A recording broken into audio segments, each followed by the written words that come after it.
volumes, áreas, perímetros, relações métricas. Exercício 57. Desvendando o enigma do quadrado e prolongamento da diagonal. Este desafio diz-nos para considerar o quadrado ABCD, em que AC é uma das suas diagonais. O ponto E está localizado na reta AC, e o segmento de reta BE tem a mesma medida da diagonal AC. Qual a amplitude do ângulo alfa? Vamos resolver este desafio por 4 métodos. Primeiro método, exclusivamente geométrico. Este método tem por base: ponto 1. As propriedades do quadrado, nomeadamente, todos os lados são iguais. As diagonais são iguais e intersetam-se no centro, formando ângulos de 90 graus.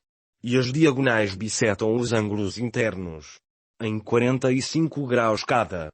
Ponto 2. As propriedades do triângulo equilátero. Todos os lados são iguais. E todos os ângulos internos têm uma amplitude de 60 graus.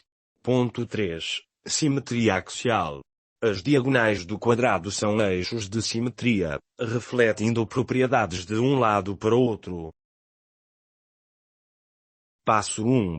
Consideremos o quadrado ABCD, de vértices rotulados no sentido horário e a sua diagonal, AC, e relembremos algumas das suas propriedades. Primeira, todos os lados são iguais. Segunda, todos os ângulos são retos, ou seja, fazem entre si um ângulo de 90 graus.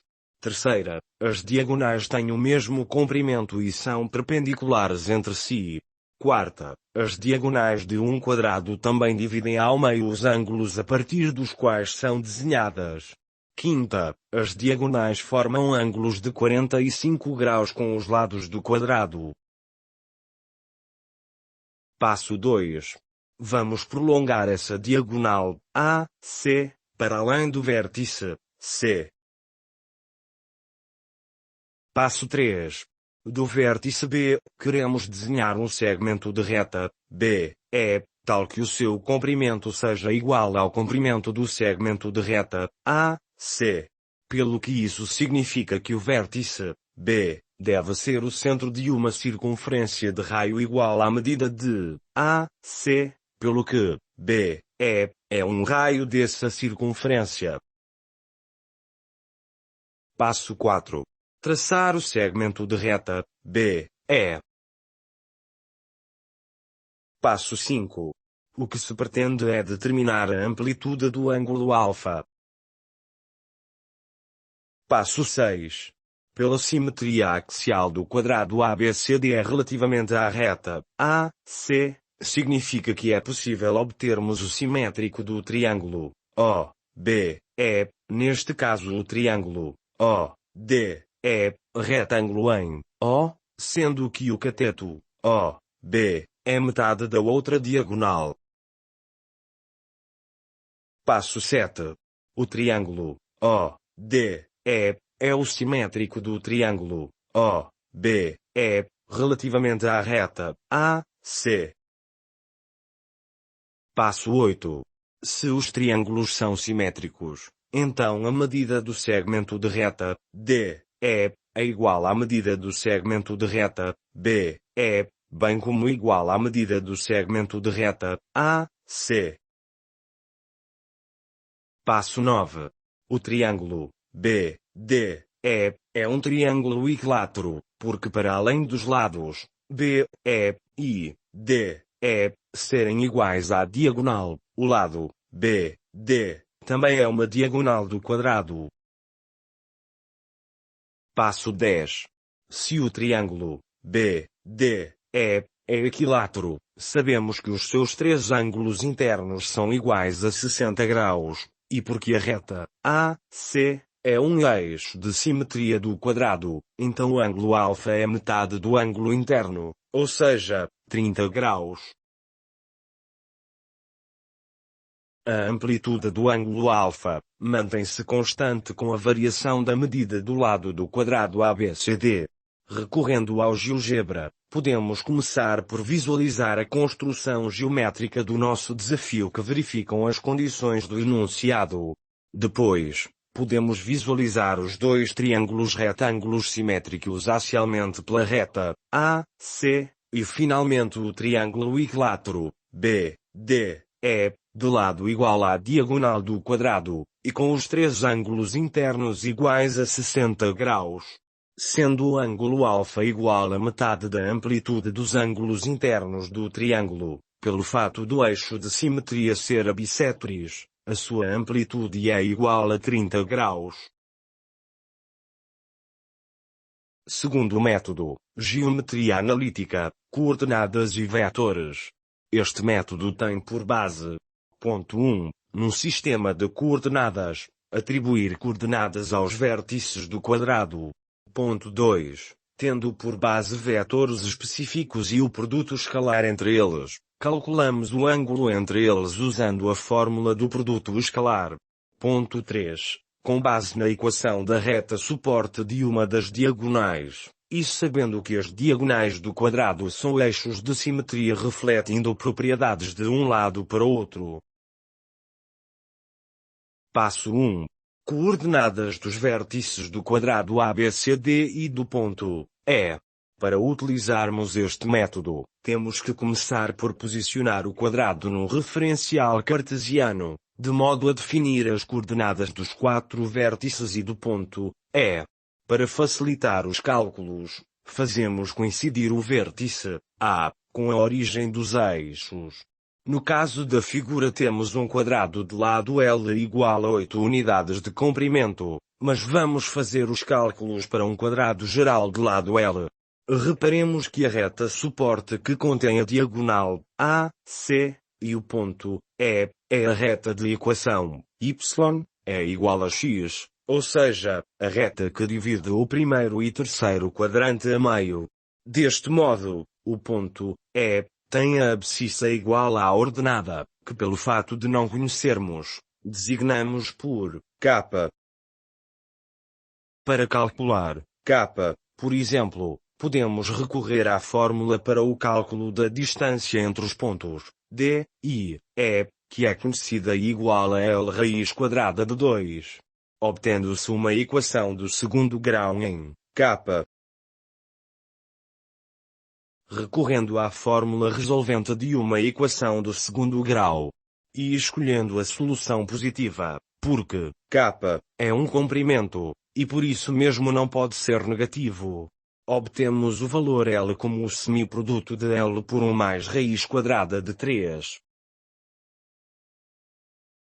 Passo 2. Vetores C, E, I, D, E.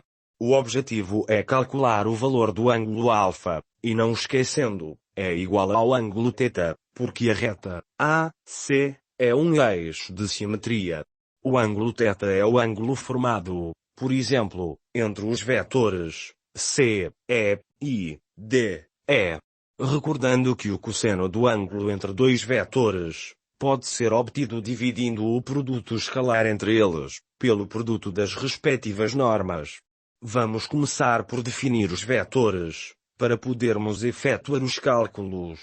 Neste caso vamos começar por definir o vetor C, E. Agora vamos definir o outro vetor, o vetor D, E. Passo 3. Normas ou módulos dos vetores C, E, I, D, E. A norma ou módulo de um vetor é o comprimento desse vetor, e pode ser calculado pela distância entre o extremo e a origem do vetor. Aqui calculamos a norma do vetor C, E. Agora vamos calcular a norma do vetor D, E.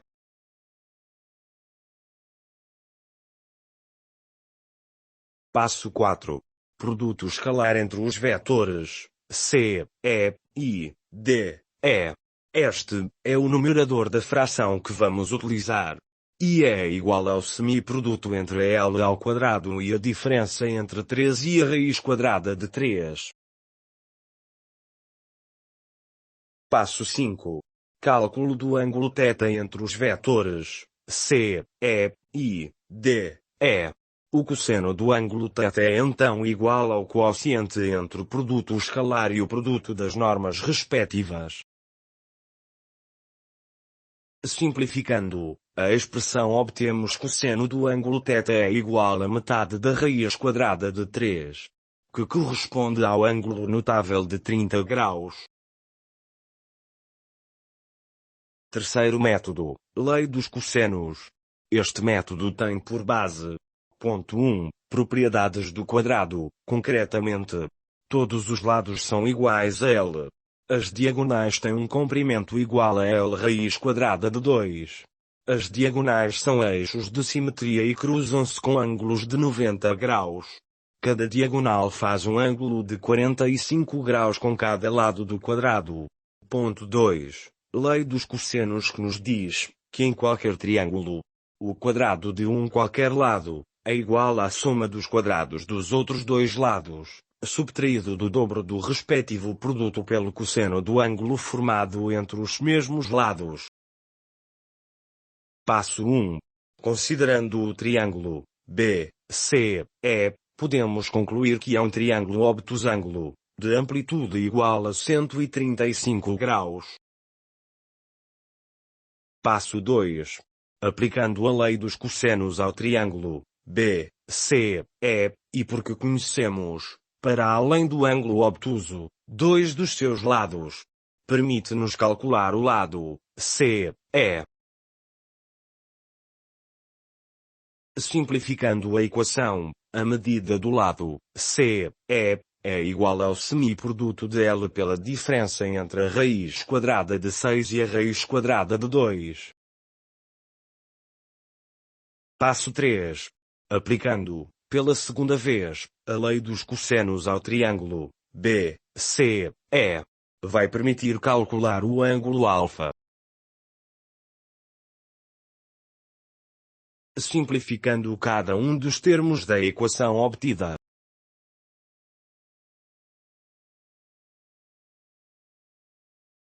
obtemos o mesmo valor para o ângulo alfa, uma amplitude igual a 30 graus.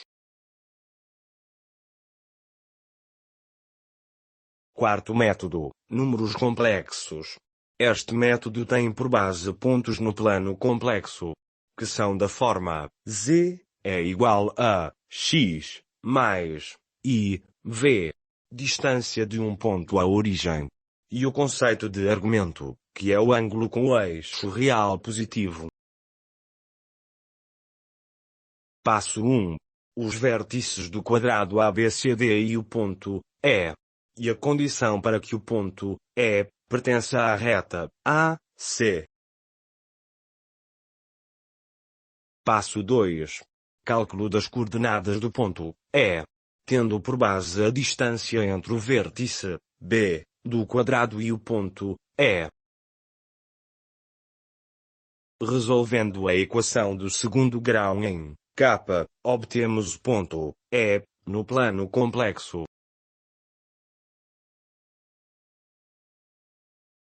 Passo 3. Definição dos vetores V1 e V2. Começando pelo vetor V1 no plano complexo.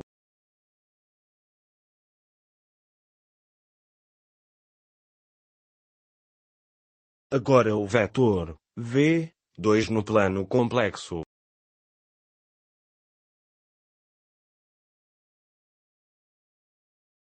Passo 4. Cálculo do argumento do vetor V1. Pelo que podemos concluir que é um vetor localizado no primeiro quadrante.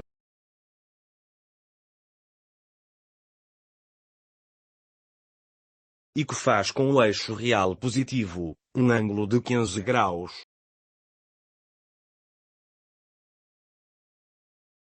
Passo 5. Cálculo do argumento do vetor V2. Pelo que podemos concluir que é também um vetor localizado no primeiro quadrante, mas que faz com o eixo real positivo um ângulo de 45 graus. Para concluir, podemos visualizar dinamicamente no GeoGebra. Começando por ver os vértices do quadrado e o ponto E, no plano complexo, e o posicionamento do quadrado, de tal modo que o vértice A coincida com a origem dos eixos. Pelo que a amplitude do ângulo alfa, e pelo fato de ambos os vetores pertencerem ao primeiro quadrante, é igual à diferença entre os argumentos.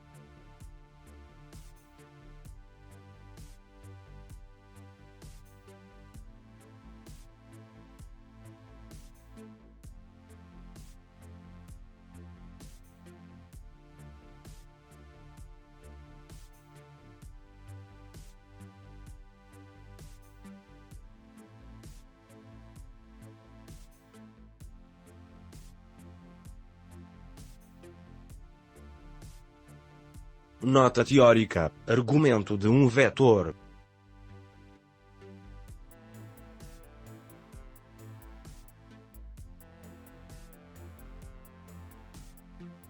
Nota teórica sobre a localização dos vetores nos quadrantes e o cálculo do ângulo formado entre eles.